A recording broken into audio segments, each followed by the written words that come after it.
नमस्कार, मैं doctor Sushil Gupta, MD medicine gold medalist. आज दीपावली के मौके पर आपके लिए एक बहुत ही मीठी, प्यारी सी, खूबसूरत रिसर्च लेके आया हूँ, जो मिठाई के बारे में है। दीपावली को मिठाइयों का त्यौहार भी कहते हैं, पर मेरा मानना ये है, और जब तक मैंने ये रिसर्च नहीं पढ़ी थी तो मैं बहुत स्ट्रांगली इस बात को कहता था, sugar is white deadly poison, जो कम से कम पिछले 15 वर्षों से मैं कह रहा हूँ।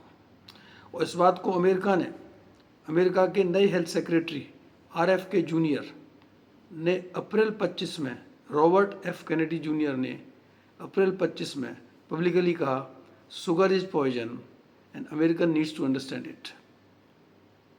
अगर मैं आज आपको एक ऐसी बात बताऊं कि एक कोई सप्लीमेंट या फॉर्मूला आपको दिया जाए जिससे आप शुगर खाएं भी और शुगर का आपको नुकसान ना हो, बल्कि शुगर का जो सबसे खराब पार्ट है, मैंने इस पर एक पहले वीडियो बनाया है, धरती की सबसे खराब शुगर फ्रक्टोज इज पॉइजन, और वो जहर अमृत में कन्वर्ट हो जाए, तो ये अनइमेजिनेबल है।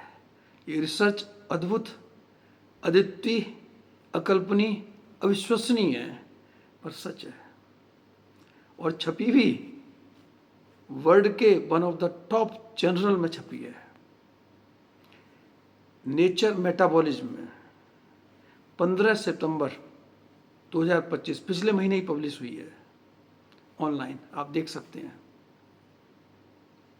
इस रिसर्च में ये बताया गया है कि अगर हमें मीठा खाना ही है तो मीठे के साथ अगर हम एक फाइबर इनुलिन सप्लीमेंट करें तो इनुलिन फाइबर गट माइक्रोबायोटा से मिलके ऐसे बॉडी में मेटाबॉलिक चेंजेस करता है कि फ्रक्टोज और शुगर के जो भी हार्मफुल इफेक्ट मैं आपको बताता हूँ, वो न सिर्फ ख़त्म हो जाते हैं, बल्कि फ्रक्टोज, जिसे मेरा मानना ये है कि पॉइजनस है, इट इज़ ए पॉइजन, और मदर नेचर, प्रकृति माँ जहाँ भी मीठा देती है वहाँ फाइबर जरूर देती है।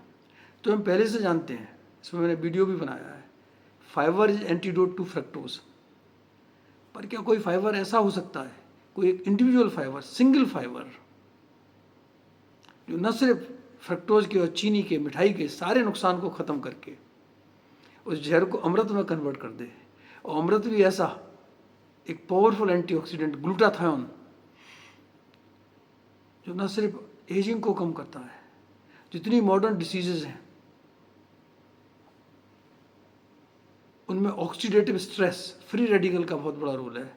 तो glutathione is natural powerful antioxidant है, जो लिवर में बनता है, तो उससे आपकी एजिंग भी कम होती है, न्यूरो डिजेनरेटिव डिसऑर्डर भी कम होते हैं, एल्जाइमर्स, पार्किंसंस, स्किन ग्लो करने लगती है, आप यंग हो जाते हैं, माइटोकॉन्ड्रियल फंक्शन बेटर होता है। तो ये सब होता कैसे है, और फ्रक्टोज इतना ख़राब क्यों है? जब भी हम मीठा खाते हैं, मीठे के बारे में टेबल शुगर कॉमनेस हम यूज़ करते हैं, इसको हम सुक्रोज कहते हैं। सुक्रोज में 50% ग्लूकोज, 50% फ्रक्टोज है।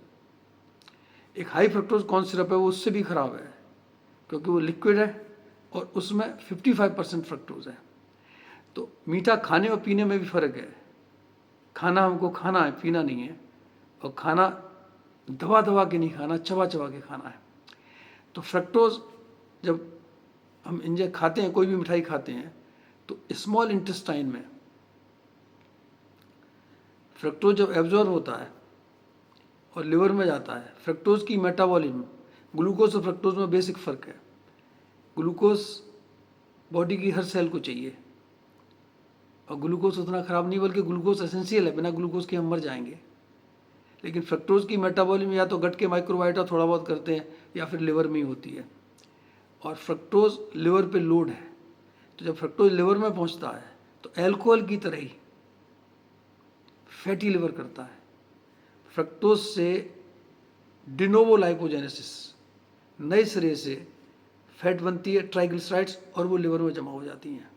यही काम एल्कोहल करता है। जब फैटी लिवर होता है, और मेरा अपना मानना यह है कि fatty liver is mother of all diseases. आज जितनी भी मॉडर्न डिसीजेज हैं उनकी शुरुआत फैटी लिवर से होती है।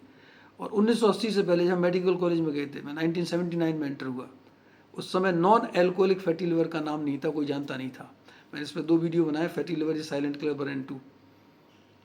आज 45 सालों में पूरे विश्व में 35% लोगों को फैटी लिवर है। अमेरिका में 45% को फैटी लिवर है, और छोटे छोटे बच्चों को फैटी लिवर है, और दिल्ली प्रॉपर में 50% लोगों को फैटी लिवर है। और इस फैटी लिवर में अगर एक चीज़ सबसे कोई इंपॉर्टेंट है, सबसे इंपॉर्टेंट कल्प्रिट है नॉन एल्कोहलिक में, एल्कोहल के अलावा, तो वो फ्रक्टोज है। तो फ्रक्टोज जो डिनोवो लाइपोजेनेसिस करता है वो जमा हो जाती है। फैट जमा होने से लिवर का फंक्शनिंग गड़बड़ा जाता है, और ग्लूकोज अपटेक कम होता है। ग्लूकोज अपटेक कम होता है, इंसुलिन रेजिस्टेंस होती है, तो पैंक्रियाज और इंसुलिन बनाता है। और मॉडर्न डिसीजेज में हाइपर इंसुलिन रेजिस्टेंस का बहुत बड़ा रोल है। और फ्रक्टोज न सिर्फ लिवर को ख़राब करता है, फ्रक्टोज माइटोकॉन्ड्रियल पॉइजन भी है, माइटोकॉन्ड्रिया की एफिशिएंसी को कम करता है। और फ्रक्टोज से यूरिक एसिड बनता है, यूरिक एसिड से ब्लड प्रेशर बढ़ता है, ब्लड प्रेशर बढ़ने से हार्ट अटैक और लकवे का खतरा बढ़ जाता है। तो sugar is poison, and fructose जो कि सबसे स्वीटेस्ट मॉलिक्यूल है, नेचर का सबसे स्वीट मॉलिक्यूल फ्रक्टोज ही है। और फ्रक्टोज ग्लूकोज से करीब 2 टाइम्स ज़्यादा मीठा होता है, और वो सबसे खतरनाक है। अब मैं मैकेनिज्म बताता हूँ आपको कि इनुलिन फाइबर ये करता क्या है। इनुलिन एक पॉलीसेकेराइड है, ये भी फ्रक्टोज पॉलीमर है। इनुलिन में एक सिंगल ग्लूकोज मॉलिक्यूल है हेड पे, बाकी लॉन्ग टेल है जिसमें 20 से 100 फ्रक्टोज मॉलिक्यूल हैं। तो inulin is a polymer of fructose, and it is a fibre prebiotic. तो ये जब हम खाते हैं, जब हम मीठा खाते हैं, तो मीठे के साथ हम इनुलिन खा लें, तो इनुलिन स्मॉल इंटेस्टाइन में जाके एक प्रीबायोटिक है। प्रीबायोटिक का मतलब फूड टू बैक्टीरिया, तो एक खास किस्म के बैक्टीरिया को प्रमोट करता है, और वो बैक्टीरिया इनुलिन से मिलके तो जादू कर देता है। ये मैजिशियन का काम होता है, wisdom of nature and wisdom of body. तो बैक्टीरिया बैक्टीरोइड एसिडिफेसियंस, बैक्टीरोइड एसिडिफेसियंस बैक्टीरिया का नाम है। ये इनुलिन की प्रेजेंस में ग्रो करके स्मॉल इंटेस्टाइन में, जुजुनम में फ्रक्टोज को कैटाबोलाइज कर देता है।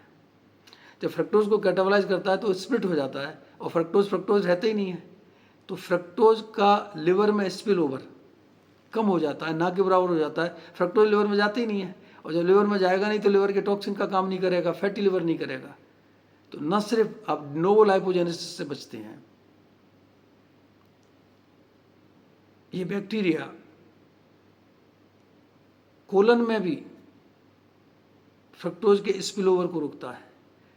तो इनुलिन फाइबर की वजह से बैक्टीरोइड एसिडिफेसियंस लिवर में फ्रक्टोज को नहीं जाने देता, स्पिल ओवर नहीं होने देता, और कोलन में, लार्ज इंटेस्टाइन में फ्रक्टोज को नहीं जाने देता। लार्ज इंटेस्टाइन में फ्रक्टोज जाके डिसबायोसिस करता है खराब बैक्टीरिया को, और उससे बहुत सारी बीमारियां पैदा होती हैं। तो फ्रक्टोज की कैटाबॉलिज्म स्मॉल इंटेस्टाइन में हो जाती है। आप फैटी लिवर से बच जाते हैं, कोलन डिसबायोसिस से बच जाते हैं, और फैटी लिवर से जब बचते हैं, जब फैट डिनोवो सिंथेसिस होती है तो फैटी ऑक्सीडेशन भी कम हो जाता है। फ्रक्टोज जो माइटोकॉन्ड्रियल पॉइजन है, वो फैटी एसिड का ऑक्सीडेशन माइटोकॉन्ड्रिया में रोक देता है।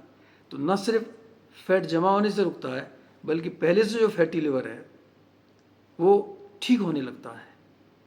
दूसरा बात यहीं तक होती तो ठीक है, तो मीठा खाने के बाद इनुलिन खाने से हम मिठाई के सारे नुकसान से बच जाते हैं, है ना। Mind blowing.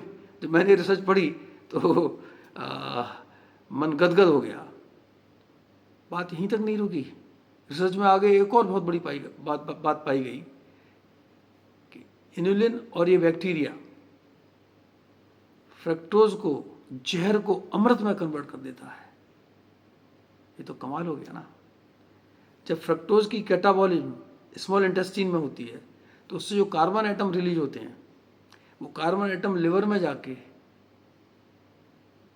पहले फैट बन रही थी, डिनोवो लाइपोजेनेसिस हो रही थी, तो डिनोवो प्रोटीन सिंथेसिस चालू हो जाती है। और इन कार्बन एटम्स से इनुलिन और बैक्टीरियोइड एसिडिफेशियंस की वजह से डिनोवो अमीनो एसिड सिंथेसिस होने लगती है। तो ये सीरीन अमीनो एसिड बनता है लिवर में फ्रक्टोज के कार्बन एटम से, और ग्लाइसिन अमीनो एसिड बनता है, और सिस्टीन अमीनो एसिड का अपटेक लिवर में बढ़ जाता है। तो ग्लाइसिन, सिस्टीन, ग्लूटामेट से मिलके 3 अमीनो एसिड ट्राइपेप्टाइड बनाता है, और वो ट्राइपेप्टाइड है glutathione. It's a wonder molecule. Glutathione is a natural one of the most powerful antioxidant है, जो ऑक्सीडेटिव स्ट्रेस को कम करता है। हमारे शरीर में फ्री रेडिकल से डैमेज होता है, जिसे हम रस्टिंग समझ सकते हैं। जैसे लोहे में जंग लग जाती है तो हमारी बॉडी भी बूढ़ी होती है, जंग लगने लगती है, स्किन ग्लो चला जाता है, हेयर नील, पूरी बॉडी पे असर आता है। बुढ़ापे की बीमारियां, एल्जाइमर्स होने लगती हैं, डायबिटीज, हाइपरटेंशन, कैंसर होने लगता है। तो ग्लूटाथायोन इन सारी बीमारियों से रुकता है, कैंसर से बचाता है, स्किन एजिंग से बचाता है, एजिंग से बचाता है, न्यूरोडिजेनरेटिव। तो ऐसे वंडरफुल मॉलिक्यूल। तो कैसी अमेजिंग रिसर्च है ये। आज आपके लिए दिवाली का तोहफा है। तो कैरी होम मैसेज क्या है? चीनी और फ्रक्टोज पॉइजन है। मदर नेचर जहाँ भी मीठा देती है फाइबर देती है, क्योंकि फाइबर एंटीडोट टू फ्रक्टोज है, हम पहले से जानते थे। पर क्या इनुलिन फाइबर ऐसा हो सकता है? तो जब भी हमें मीठा खाना है, हालांकि मैं बिल्कुल एडवाइज नहीं करता मीठा खाना है, मीठा स्वास्थ्य के लिए खराब है, डेंटल कैरीज से कैंसर तक सब शुगर से होता है। पर अगर हमें मीठा खाना ही है, हम कंपल्सिव ईटर हैं, तो उनके लिए बहुत बड़ी खुशखबरी है, माइंड ब्लोइंग है, कि जब भी हम मीठा खाएं तो 10 ग्राम इनुलिन सप्लीमेंट करें।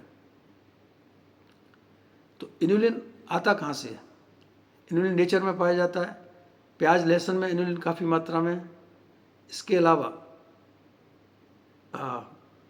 आर्टिचोक में इनुलिन है, और चिकरी रूट में सबसे ज़्यादा इनुलिन पाया जाता है। चिकरी रूट से कॉमर्शियली बनाया जाता है। चिकरी रूट, आर्टिचोक, एस्पैरागस, लीक, लहसुन, प्याज एंड हरे केले में बनाना में पाया जाता है, और थोड़ा सा गेहूं और बार्ली जौ में पाया जाता है। तो इनुलिन, तो मैं कैरी होम मैसेज बता रहा था। कैरी होम मैसेज क्या है कि फ्रक्टोज और मीठा अच्छा नहीं है। अगर आप कंपल्सिव ईटर हैं, आपको खाना ही है, तो जब आप मीठा खाएं तो 10 ग्राम, इसकी डोज 10 ग्राम है, 10 ग्राम इनुलिन नेचुरल फॉर्म में या सप्लीमेंट करें। अमेजोन पे अवेलेबल है। तो जब हम इसको सप्लीमेंट करेंगे तो फ्रक्टोज का स्पिल ओवर लिवर में नहीं होगा, लिवर में नहीं होगा तो फैटी लिवर नहीं होगा, फैटी लिवर नहीं होगा तो सारे नुकसान नहीं होंगे। और चूँकि स्मॉल इंटेस्टाइन में इसकी कैटाबॉलिज्म हो जाएगी, तो कोलन में भी नहीं जाएगा, तो कोलन में डिसबायोसिस नहीं होगी, तो वो नुकसान भी नहीं होंगे। और यही फ्रक्टोज के कार्बन मॉलिक्यूल एक अमृत में, जहर को अमृत में कन्वर्ट कर देंगे, और ग्लूटाथायोन बनेगा, जो पावरफुल एंटीऑक्सीडेंट है, जिससे हमारी एजिंग कम होती है, सारी क्रोनिक डिसीजेस कम होती हैं। तो अगर आपको मीठा खाना ही है और कंपल्सिव ईटर है, तो आप मीठा जरूर खाएं, मीठे का आनंद जरूर लें, पर 10 ग्राम इनुलिन फाइबर से सप्लीमेंट करें। मुझे रिसर्च बहुत ही अच्छी लगी। आपको कैसी लगी कमेंट बॉक्स में बताएं। आज के लिए इतना ही। Thanks for watching. जय हिंद, जय भारत।